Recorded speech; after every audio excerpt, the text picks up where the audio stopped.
What's up, everybody? Welcome back to 9 to 5 Gamers. Thank you guys so much for all the love you've been showing the channel. One of the videos, my top 10 video, today it's been crazy. It just hit over 2,000 views, and we're at 300 subs, and I'm so thankful and so impressed with just the amount of love that we've been receiving. So thank you so much. Continue to subscribe to this channel, and without further ado, let's talk about a game called Beer and Bread. So here we have the game Beer and Bread. It's a very small box, and in there's a small little instruction booklet. This game is so easy to set up and play, which is what I love. One of the things I love about it the most. You've got this board that breaks out into 6 parts, but I'll show you it's fully set up in a second. You got the Beer and Bread cards, which are blue and brown, and then you've got the components, which is a bag full of little wooden bits, which are really, really cool, man. I love the way they're shaped. And inside you've got a score sheet. Don't even need it. You could throw it out. That's all the components. Let's see how the game plays. So now that you guys have gotten a chance to see some of the components, let's talk about how the game plays. To start the game off, you are going to take this deck of cards and you're just going to shuffle it up. There are 2 different card backs that you can see on the cards. It's either going to have a little pint of beer or it's going to have a little loaf of bread. And the backs are like that on purpose, so that way you can kind of tell what your opponent is doing, and what they have in their hands, as well as sometimes, or whenever you know, whenever you place them to brew them or to bake them, you know exactly where they go on the board. But this is a fun little game. It's 2 players only, which I think is super, super cool. There aren't a ton of games like that, and I really enjoy having that for me and my wife, since it's just the 2 of us. I love having games that you can play with only 2 people. That's why we have Great Plains. We used to have Splendor Duel. What other games do we have? Oh, Lost Cities, things like that. And so this game, it feels a little bit more thinky than those games. Although I would say maybe 7 Wonders Duel is probably just as thinky. But this game is really cool. So in order to play the game, all you do is shuffle up that deck of cards, and you place it there. Then you're going to go ahead and put this little white marker right here, which, you know, it's not really the most inventive thing, but who cares? It just goes right there. It goes at the beginning of this track. The board has 2 sides to it. The other side of it has kind of like the same imagery and stuff like that, but the only thing is that on the back of the board, it doesn't have all the labels of what goes there. I'm not exactly sure why. I don't know if it says it in the rule book or not, but it was a very weird looking, and the color on it is very dark. Like, it's not as bright, so I just didn't understand what the other side of the board was for, unless it's like one of those, whenever you know how to play the game. But I don't get it personally, but I probably have to look that up. Yeah, so you put the white marker right there. This little green marker determines that it is a fruitful year, and so during the fruitful year, you're going to use these little green sides right here. Those little green sides are going to tell you how many of that resource to put. We have wheat, we have barley, we have rye, and we have hops. And then in the center, this is the cool part, you get all of your little water tokens just go into the river in the middle, because they're just kind of cumulative, and they're always at the maximum. So anytime you discard water tokens, they just go back into the middle. And so in order to start the game, you give 5 cards to your opponent, 5 cards go to you. First player marker goes to whoever is the first player. And then that's how you start the game off. It's pretty easy to set up and pretty easy to get started. But I felt like this was a really cool, thinky game. So in the first round of the game, your goal is to take these cards, which on the cards it's going to have either, it does one of 3 things. It's either going to produce a resource on the top, which you can see, or it's going to, you can use it to brew beer or to bake bread. And then on the bottom, it has an ability which can be slotted as an upgrade that you get permanently throughout the game. This kind of reminds me of the game Planted. If you've ever played the game Planted by Phil Walker Harding, it has this cool little mechanism where they have these tool cards, and the tool cards just give you like anytime somebody produces water, you get water. And that's exactly what these tool cards do. They either will give you more end game points, or they'll just give you a thing like whenever you brew beer or bake bread, you can spend 3 wheat as a barley or 3 barley as a wheat in case you have extras of those.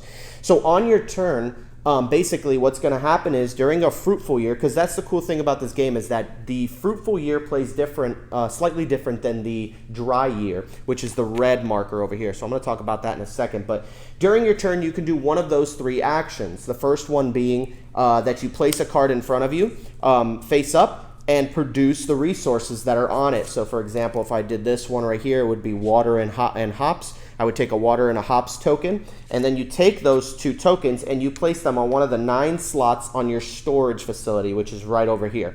You only have spots for 9 tokens, okay? Now there are some cards that are going to increase that to maybe 10, and you can take tokens and put it on those cards. It has a little shack on there that you can store more on. But one of the cool mechanisms I really love about this game is that when all of your slots are filled up, let's say that this was what you had, and let's say you had this stored, right? And I produced some wheat and some barley. That wheat and barley, I can take it, or this is wheat and rye rather. Let's say I take the wheat and rye. I can replace any 2 on my building with the wheat and rye, but whatever I don't use, it goes to my opponent and they get to take it for free, and I'm basically giving them free materials, and you never want to do that.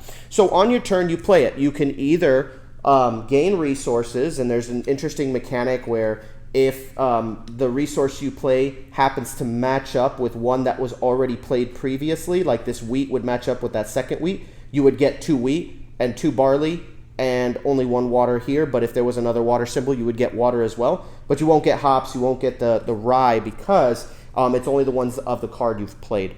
But yeah, once you could play this card as a harvesting action to get resources, place them on top of your building.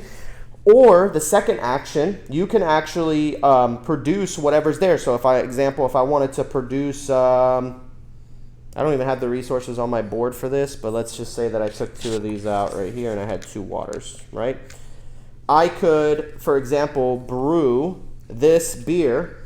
And so I have this beer card that says I need 3 waters, which I have, 2 wheat, and 2 hops. And so what I can do is I can take all of those resources and I discard them from the game. They go into the little discard pile off to the side. You don't put them back in these. Once these are depleted, that's it. You don't get any more of that resource. But what you do is you will take this card and play it over your brewery, get rid of the resources, and then flip it over, and then it stays there in that position until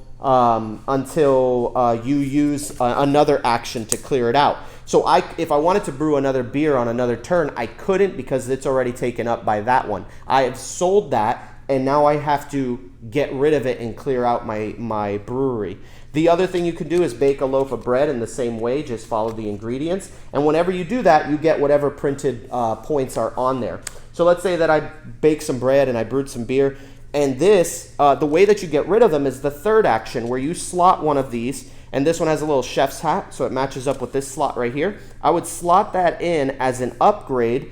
And when I do that, I clear out my storehouse, my brewery, and my bakery. And those cards go off to the side for later scoring. And then now I can brew and bake again. One of the cool things about this game, though, is that as much as you look at that little hand of 5 cards that you have and you want to figure out, oh, I'm going to do this on this turn, and on this turn I'm going to do that, and on my next turn I'm going to do this, you can't do that because during the fruitful season, you take one action, then you pass your hand to the other player, and they take their action and give you their hand, and after that, now you have their 4 cards to do actions with, and then it's a drafting system, a lot like 7 Wonders, and you just continue to draft back and forth until they run out of cards. Then after that's said and done, then we go into a fruitful or a dry season. Now every card that you played during the dry season, let's say that that was theirs, and then they had played this as an upgrade, and then they had this in their bakery. Let's say that over here I had played these 2 cards, and then I had baked a bread and I brewed a beer, and let's say that I use this as an upgrade or something, right? For the next round, instead of drawing new cards, you actually pick up the 2 cards that you used as a harvest action and left out. Those 2 cards become your new hand. Then you draw up to 5 from the deck, And then now you don't draft during the dry season. Another thing about the dry season that's really interesting is that the number of resources is limited. So for example, this is normally 7, but it goes down to 5 during a dry season. This is normally 8, but it goes down to 4 during a dry season. And then this one goes down to 4, and this one would go down to 4. And then now you have even less resources to produce with. That's why a lot of times during the dry season you find yourself baking and brewing more than trying to gather resources because you just don't have as much. And I just think it's such a cool little game, and you just keep doing that. Fruitful season, dry season, fruitful season, dry season. You keep doing that till you get to the little coin, and then after that, all of the bread and this is a really cool part about this game. All the bread and all the beer cards that you have finished, right, including any that are left out on the table that you haven't cleared out yet, those all get put into your hand. Then you take all the beer cards and tally them up, and then you take all of the bread cards and tally up the points. And again, the points are printed right here, so whatever those printed points are, you would count them up. And then you score the lower of the two. So that's kind of cool because as much as you want to compete and try to get the high score of how much you're scoring, you're never going to get your high score. You're always going to get the lowest score. So you always have to be balancing between baking bread and brewing beer, because if you just focus on making only bread, like in this case I have 29 points, just by scanning over that. I have 29 points here, and then over here, I've got, what is this, 15, 4, 24. I have 24 points here and 29 points here. I did a lot more bread than I did beer, so now I'm stuck with 24 points, not 29. And so sometimes that little scoring difference can make a huge difference when you're facing off against an opponent, so you got to be careful that you're not overly producing one or the other, that you're balancing it out well.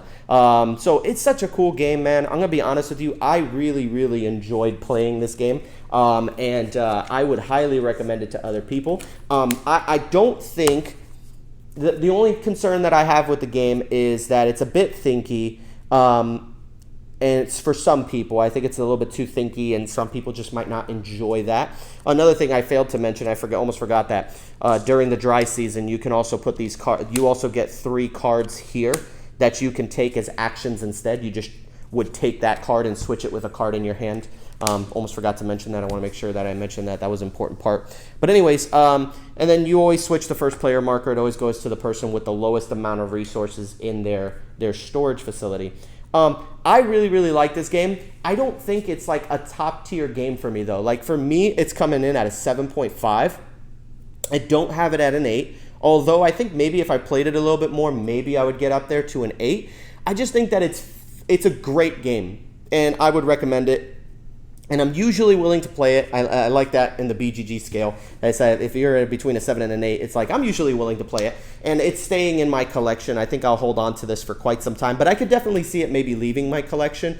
But it was a very, very good game. And the thing that I like about it, though, is that it's a short game. So not only is it thinky, and if you like that type of game, it's very strategic. I really enjoy that. And it's a fun little theme. I love the resource management, and some of the mechanics are very unique, right? We're looking at the idea of when I overproduce, anything that I overproduce goes to my opponent, so I need to be careful that I'm not just giving them free resources. The drafting, I have to be careful which cards I use and hold on to and which ones I don't, right? And the idea that in the fruitful season, I could take a card and play it as a harvest, and then it's going to go back into my hand. So if you really, really think, you could pull off some pretty incredible things in this game. I think it's a great game. I would recommend it. Only con I'd say, and it's a short game. It's 30 to 45 minutes, and that checks out. I actually played this in less than an hour, even with the teach. And the teach isn't that long either. Like if you get really good at the teach, you could probably get this down in less than 5 minutes explaining it to a person how it works.